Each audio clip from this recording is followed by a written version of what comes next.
In order to escape nuclear fallout, Mike and his wife crawled into a bunker that he had prepared in advance. The moment they entered, their house was immediately destroyed by an explosion. Mike quickly shut the copper steel door, narrowly escaping disaster. He had set the door with a 35-year automatic timer to open because nuclear radiation would take 35 years to dissipate, at which point they could safely emerge. However, what they thought was a nuclear bomb explosion turned out to be a plane crash. Fortunately, Mike had stocked the bunker with all the essentials: water, electricity, and even a supermarket that didn't require payment, with supplies that could last for 35 years. To pass the time, Mike even built a pond for fishing. He thoughtfully set up a TV for his wife, downloading enough movies to last for 35 years. One day, his wife went into labor. Mike quickly grabbed a chair because he had already learned how to deliver a baby. And so, the family of 3 lived happily in the bunker, growing accustomed to their isolated life. 35 years later, their son had grown to 35 years old. One evening, while celebrating his birthday, a loud noise interrupted them. Mike rushed to the door and discovered that the 35-year timer had ended. Overjoyed, the couple danced happily, and Mike immediately took the elevator to the surface. When he returned underground, he warned his family not to go outside, claiming that everyone outside had turned into zombies. Unbeknownst to them, the outside world had not changed at all. Why did Mike lie? After 35 years in the bunker, when he emerged to find the world intact, he lied to his wife and son to prevent them from leaving him. His wife, however, no longer wanted to live in the bunker. After all, their son was 35 years old, and if they didn't leave now, he would live out the rest of his days alone.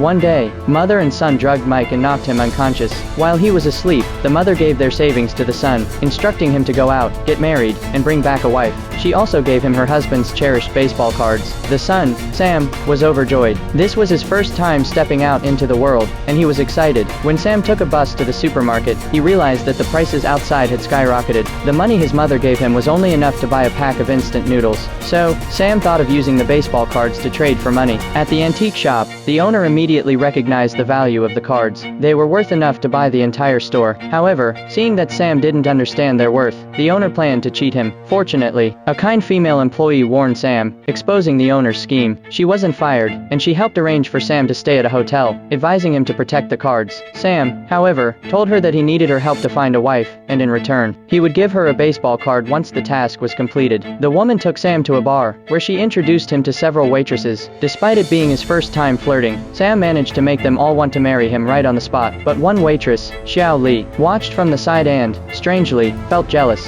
She was upset that Sam hadn't confessed his feelings to her. Sam noticed her feelings, and that night, he seized the opportunity to confess his love to Xiao.